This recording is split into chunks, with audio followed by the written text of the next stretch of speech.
How's your lovely mother? She's not lovely and she's not my mother. He seemed like the kind of person who had everyone's secrets, though. It seemed like he seemed to be the most discreet man in Hollywood because he knew Elizabeth Taylor, He knew every single person. Of my approach to the role. I didn't base it on any columnist I'd ever met or ever knew about, and I don't think there was anybody ever that bizarre. When FBI agents raided Roddy McDowall's Beverly Hills home in December 1974, they discovered something that would shake Hollywood to its core. He knew everyone's secrets, it seemed. Roddy was a gentleman to the core and a pleasure to work with because he was very professional. There were no tantrums. He was on time. He knew his lines. He was there for you. He obviously knew what he was doing. Behind locked doors sat thousands of photographs, recordings, and documents that captured the industry's most guarded secrets. Well, I think women fall into different categories. Actually,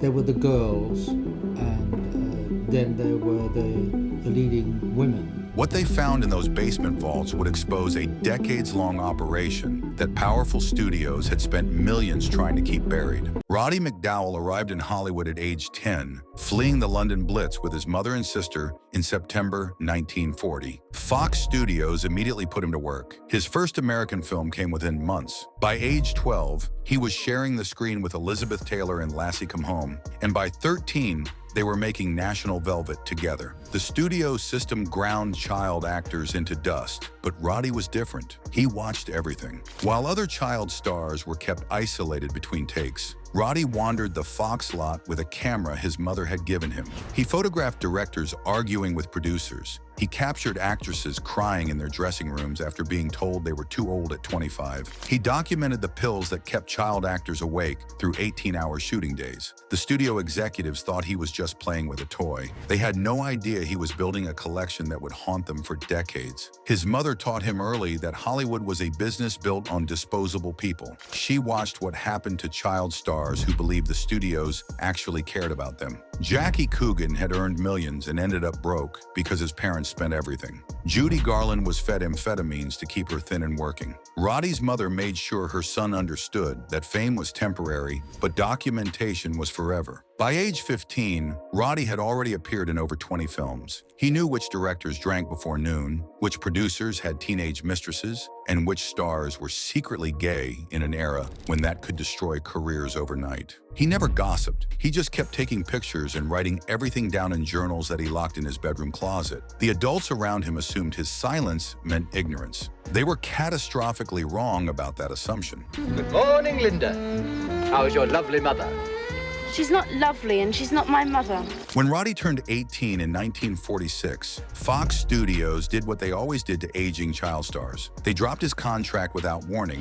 One day he was filming, the next day security escorted him off the lot and told him his belongings would be mailed. No explanation, no severance, no gratitude for the millions his films had generated. The studio had squeezed every profitable year from his childhood and now discarded him like a used prop. Roddy tried transitioning to adult roles, but the industry had already decided his fate. Casting directors told him he looked too young, too British, too familiar as a child. Television was just emerging, so he took whatever work came. Small parts in forgotten films, theater productions that paid almost nothing. He watched former co-stars like Elizabeth Taylor ascend to superstardom while he scrambled for rent money. The difference was obvious. Elizabeth had matured into a beautiful woman that cameras loved. Roddy had matured into an unremarkable young man that Hollywood had no use for. Well, I think women fall into different categories. Actually, there were the girls,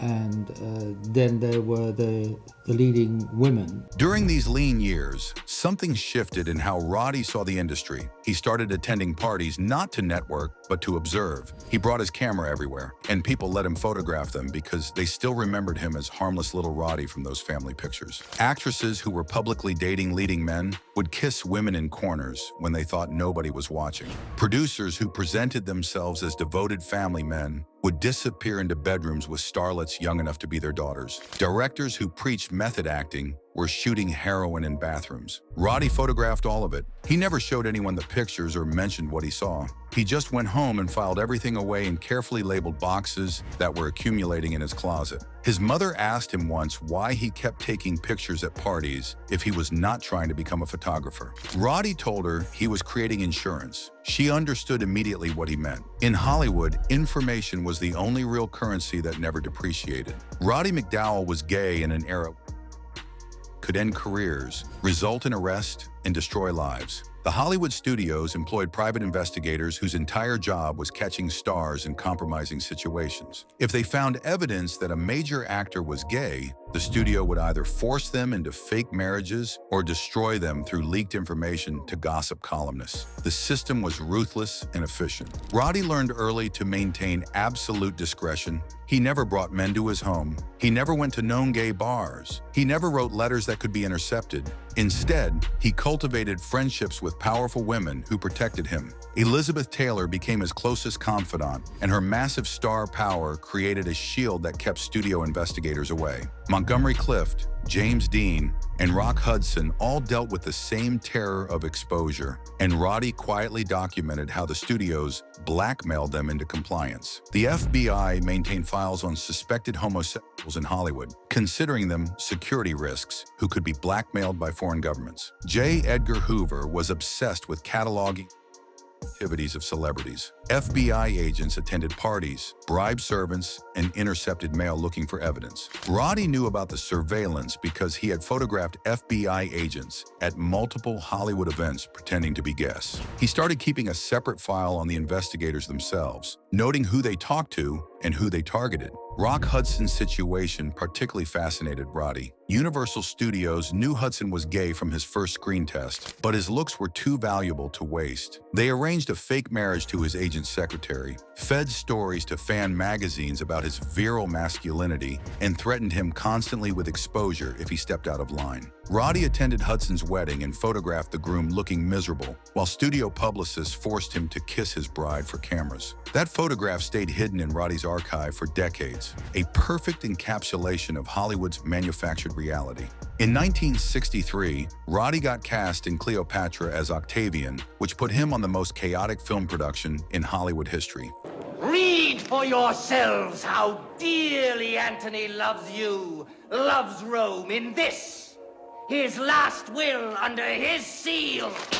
The movie was already years behind schedule and tens of millions over budget before he arrived. Elizabeth Taylor was being paid $1 million, an unprecedented sum that would eventually balloon to $7 million with overtime. Richard Burton had arrived to play Mark Antony and immediately started an affair with Taylor that would destroy both their marriages and consume the tabloid industry. What the public never knew was how close the entire production came to complete collapse. Director Joseph Mankiewicz was having a nervous breakdown. He was writing script pages the morning they were filming them. He was sleeping 2 hours a night and mainlining coffee and prescription pills to stay conscious. Studio executives from Fox were flying to Rome every week, threatening to shut down production.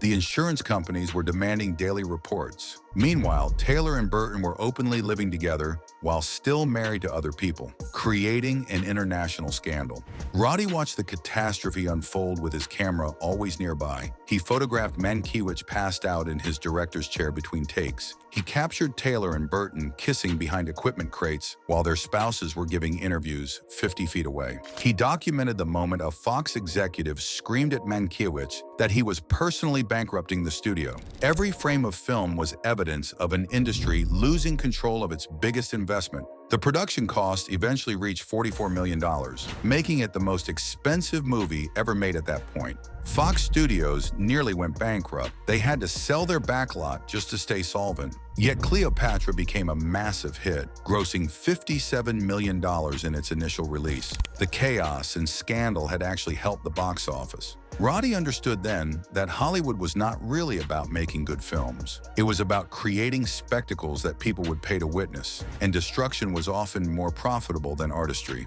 By the mid-1960s, Roddy's collection had outgrown his closets. He rented a storage unit and then a second one. He was not just collecting photographs anymore. He was recording conversations at parties using small tape recorders hidden in his jacket. He was saving contracts that actors threw away. He was keeping call sheets that documented which directors were sleeping with which actresses. He was preserving evidence of an industry that pretended to operate under wholesome family values while functioning as an organized system of exploitation. His television career was thriving now. He had a recurring role on The Twilight Zone and was getting steady work across various series. There aren't any windows.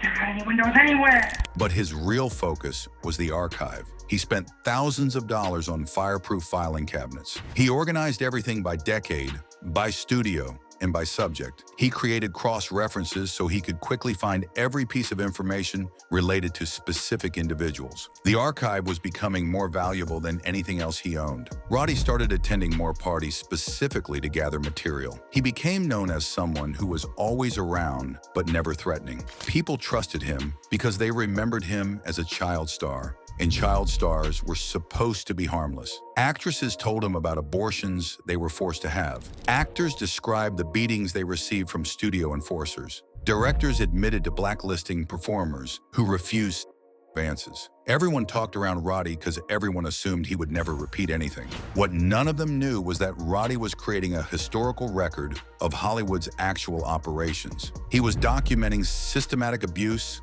financial manipulation, blackmail, and criminal activity on a scale that would shock the public if it ever became known. His apartment had become a fortress filled with filing cabinets that contained the truth about an industry built on carefully constructed lies. The studios had spent decades creating mythology about Hollywood magic. Roddy was preserving the receipts that proved it was all manufactured propaganda. In 1968, Roddy took a supporting role in Planet of the Apes, playing Cornelius under heavy makeup. The film became a massive hit, grossing over $32 million. Fox Studios immediately ordered sequels, and Roddy found himself with steady income and creative freedom for the first time in years. The Apes franchise would span 5 films over 5 years, giving Roddy financial stability and industry relevance. So instead of talking about him, I'd love to bring him out here, one of Hollywood's nicest gentlemen and one of Hollywood's most familiar faces, Roddy McDowall.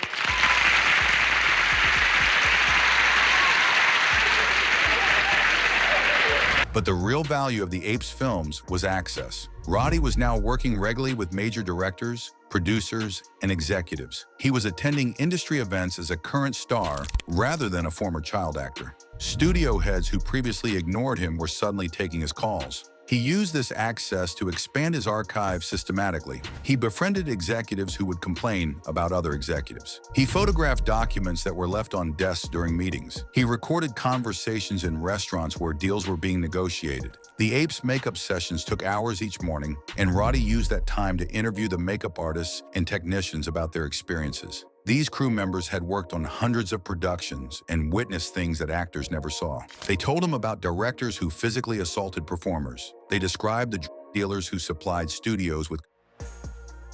They detailed the accounting fraud that studios used to claim profitable films had lost money so they could avoid paying actors their contracted percentages. Roddy was also documenting his own franchise. He kept every memo related to the Apes films. He photographed contract negotiations. He recorded meetings where executives discussed how to exploit the success. When Fox tried to reduce his pay for the 4th film, despite the franchise's profitability, he documented the entire dispute. The Apes films were making the studio millions while they were claiming poverty to avoid paying performers fairly. Roddy had proof of this pattern across multiple productions, and the evidence was stacking up in his filing cabinets. Roddy's passion for film preservation started innocently. He loved movies and wanted to own copies of films he had worked on or admired. In the early 1970s, home video did not exist. If you wanted to watch a movie after it left theaters, your only option was hoping a television station would broadcast it. Studios kept their film libraries locked away,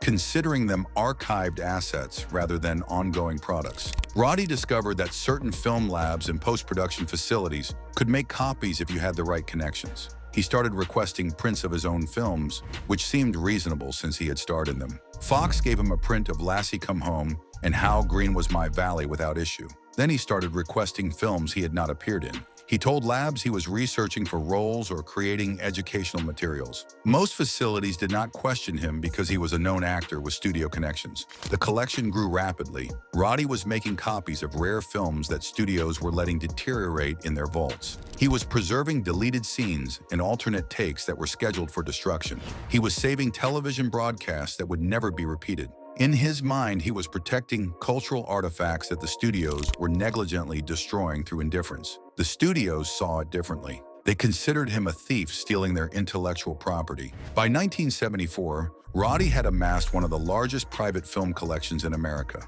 He had over 500 films on various formats. He had rare prints of movies that no longer existed in studio archives. He had footage that was literally irreplaceable. The studios had become aware that someone was making unauthorized copies, but they had not yet identified who. Film labs were being pressured to report anyone requesting unusual duplication services. The net was closing around Roddy, but he continued adding to his collection, believing that preservation justified the legal risks he was taking. On December 11, 1974, FBI agents appeared at Roddy McDowall's Beverly Hills home with a search warrant. They were investigating copyright infringement at the request of multiple Hollywood studios and the Motion Picture Association of America. Roddy answered the door in his bathrobe, completely unprepared for what was about to happen. The agents pushed past him and began searching every room. What the agents found exceeded anything they had anticipated. The basement contained wall-to-wall filing cabinets filled with films. There were rare prints worth tens of thousands of dollars.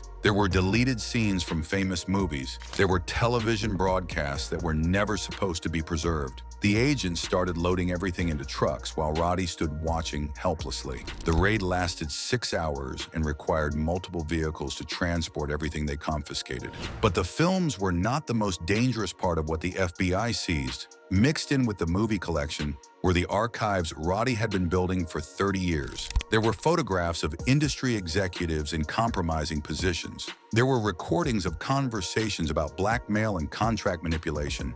There were documents proving systematic discrimination and exploitation. The FBI agents had no idea what they were actually taking. They were focused on copyright infringement and completely missed the evidence of criminal activity that was stacked in those same filing cabinets. Roddy was charged with copyright infringement, which carried potential jail time and massive fines. The studios wanted to make an example of him to discourage others from copying films. The MPAA issued statements about protecting intellectual property. Entertainment trade publications ran articles about the raid, positioning Roddy as a criminal who had stolen from the industry. His decades of loyalty and his own contributions as an actor meant nothing compared to the studio's desire to assert control over their film libraries. During the FBI raid, agents seized over 800 films and related materials from Roddy's home.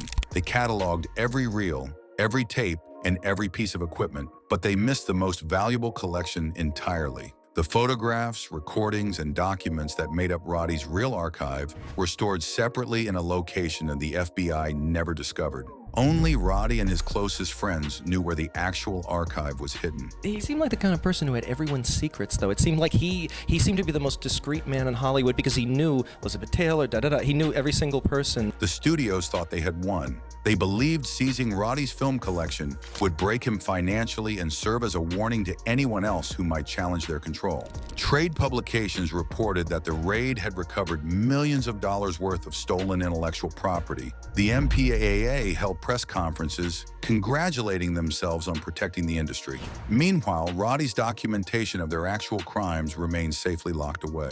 Roddy's legal team negotiated a settlement that avoided jail time.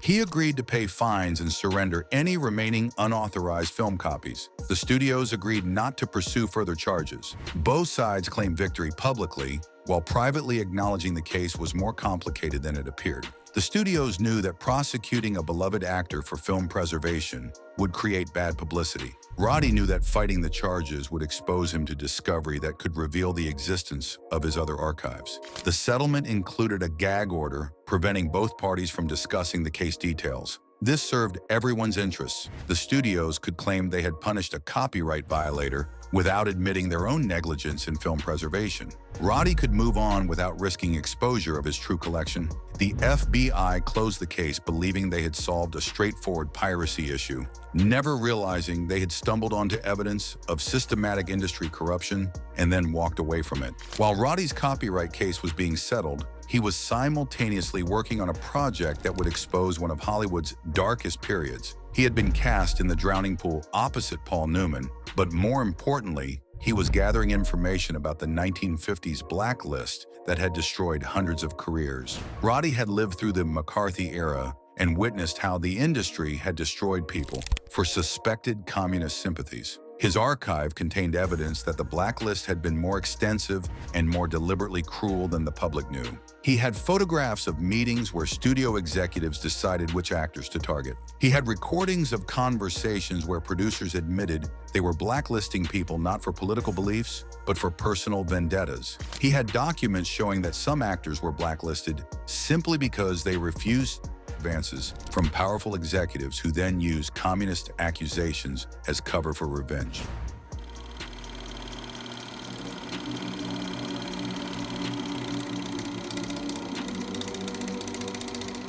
Dalton Trumbo had broken the blacklist by writing under pseudonyms and eventually getting credited for Spartacus and Exodus. But hundreds of others never recovered their careers. They were driven to suicide, alcoholism, and poverty. The studios never apologized or compensated the people they destroyed. Roddy had documented cases where blacklisted writers were still creating content for studios under fake names, while being publicly denounced as unemployable security risks. The most damning evidence in Roddy's collection showed that studios maintained the blacklist long after McCarthy's fall, using it as a tool to maintain control over performers who demanded better contracts or treatment. If an actor became difficult, studios would quietly spread rumors about communist connections. Casting directors would receive unofficial lists of people who should not be hired. The system operated invisibly, destroying careers while the studios maintained public claims of artistic freedom. Roddy had proof that the blacklist was not a political reaction,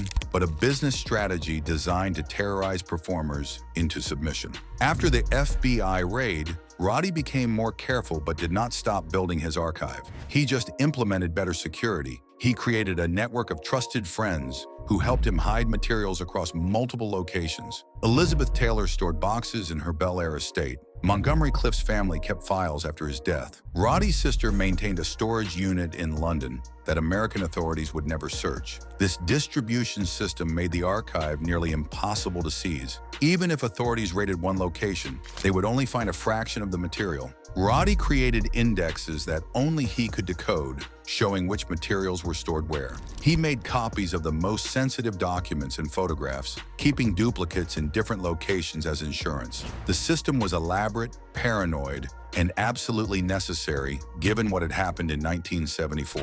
Roddy also started being more selective about what he documented. He focused on patterns of abuse rather than individual incidents. He collected evidence of systematic discrimination, financial fraud, and blackmail rather than simple gossip. The archive was evolving from a collection of Hollywood dirt into a legal record that could potentially be used to prosecute industry executives for criminal activity. The most valuable addition to the network was a lawyer who specialized in entertainment contracts. This attorney helped Roddy understand which documents had real legal value versus which were merely scandalous. Together, they identified evidence of breach of contract, fraud, embezzlement, and civil rights violations. The archive was becoming a litigation weapon that could potentially bring down multiple studios if it ever became public. The lawyer advised Roddy to never reveal the full scope of what he had collected, as the industry would do anything to prevent that information from reaching prosecutors or the press. In 1981, the first cases of what would become known as AIDS appeared in Los Angeles. The disease initially seemed limited to gay men, and Hollywood's closeted community was devastated. Roddy watched friends become sick and die while studios and publicists worked overtime to hide the real cause of death. Cancer, pneumonia, heart failure, any diagnosis except AIDS, which would confirm what everyone suspected about the deceased. Rock Hudson's diagnosis in 1984 forced Hollywood to acknowledge what it had been desperately trying to hide. A Hollywood legend is now fighting for his life. Good evening, everybody. It's now 11 o'clock. Television and movie star Rock Hudson is in a hospital in Paris tonight. He is suffering from inoperable liver cancer. As Angela Black reports, there is speculation the disease was brought on by age. Hudson had been the ultimate studio creation, a manufactured heterosexual heartthrob who was actually gay. His illness and eventual death in 1985 exposed the industry's complicity in forcing performers to live lies. Roddy had documented Hudson's situation for decades, and now he watched as the same studios that had blackmailed Hudson into a fake marriage were profiting from his tragedy through unauthorized biographies and television specials. The AIDS crisis exposed how thoroughly the industry had failed its gay performers. Studios had known for decades which actors were gay, but had done nothing to protect them beyond enforcing secrecy. There were no support systems, no health resources, no acknowledgement of the community that existed within Hollywood. Instead, there was only terror that public knowledge of AIDS cases would expose the systematic deception that had maintained heterosexual images for gay stars. Roddy added extensive documentation of the AIDS crisis to his archive. He photographed memorials for friends who died. He recorded conversations with actors who were hiding their diagnoses from studios that would immediately fire them if they knew. He kept copies of death certificates that listed false causes of death. The archive was becoming a record not just of Hollywood's golden age, but of the human cost of maintaining its illusions. In 1986, Roddy faced serious financial problems. His acting work had slowed, and maintaining his various storage locations was expensive. He briefly considered selling parts of his archive to collectors or institutions. Several universities expressed interest in his photography collection. Private collectors offered substantial money for rare film prints he had managed to keep despite the FBI raid. But selling the archive meant losing control of it. Once materials were in institutional collections, they became subject to academic research and eventual public access. Private collectors might sell to journalists or writers. The material Roddy had spent 4 decades protecting would be exposed, and the consequences would be catastrophic for dozens of people, many of whom were his friends. Elizabeth Taylor intervened, offering to help Roddy financially so he would not have to sell anything. She understood better than anyone what the archive contained and what would happen if it became public. Other friends in the industry quietly contributed money, essentially paying Roddy to keep the secrets buried. It was an informal blackmail arrangement where Roddy never explicitly threatened exposure, but everyone understood the stakes. The near auction revealed something important about Hollywood power structures. The industry would tolerate Roddy keeping his archive as long as he never used it. The moment he tried to profit from the information or threatened to make it public, he would face the full force of studio legal departments, private investigators, and industry blacklisting. The archive could exist only as long as it remained hidden, making it simultaneously Roddy's greatest asset and his most dangerous liability. Roddy continued working steadily through the 1990s, doing voice work and character roles. He appeared in television movies and miniseries. He was a working actor, not a star, but he maintained industry connections and continued documenting what he witnessed. The archive kept growing even as Roddy aged and his health declined. In 1998, at age 70, Roddy was diagnosed with lung cancer. The disease progressed rapidly despite treatment. He spent his final months arranging for the archive's future. He created a will that specified certain materials should be destroyed upon his death. Other sections were to be sealed for specific periods, some for 25 years, others for 50. The most sensitive materials were to remain locked until everyone involved was deceased. Roddy divided the archive among several trusted executors who did not know what the others held. This ensured that no single person could expose everything even if they wanted to. He included provisions that would automatically release certain materials if suspicious circumstances surrounded his death. The arrangements were elaborate and slightly paranoid, but Roddy had spent his entire life watching Hollywood destroy people who threatened its carefully maintained image. On October 3, 1998, Roddy McDowall died at his Los Angeles home. His obituaries focused on his 6-decade career and his memorable roles in Lassie Come Home, Cleopatra, and Planet of the Apes. They mentioned his photography hobby and his friendships with Elizabeth Taylor and other stars. None of them mentioned the archive that contained Hollywood's darkest secrets, because none of the obituary writers knew it existed. The executors of Roddy's estate spent years processing his belongings. They discovered materials even they had not known existed. photographs that documented systematic abuse, recordings that proved blackmail and fraud, documents that exposed criminal activity by studio executives who were still alive and powerful. The archive was more extensive and more damning than anyone had anticipated. Some materials have been released according to Roddy's timeline. His photography collection is now housed at USC's Cinematic Arts Library, though the most controversial images remain restricted. His correspondence with Elizabeth Taylor was published in a carefully edited book that removed anything potentially damaging. Film preservation advocates now celebrate him as someone who saved rare movies that might otherwise have been lost. But the core of the archive remains hidden. The recordings of executives admitting to blackmail, the photographs of illegal activity, the documents proving systematic discrimination and exploitation. These materials are still locked away in locations known only to a few executors who are themselves aging. Some estimate that thousands of pages of documents and hundreds of hours of recordings have never been seen or heard outside the small circle that Roddy trusted with his legacy. Hollywood has changed dramatically since Roddy's death. The studio system collapsed. Independent production companies proliferated. Streaming services disrupted traditional distribution.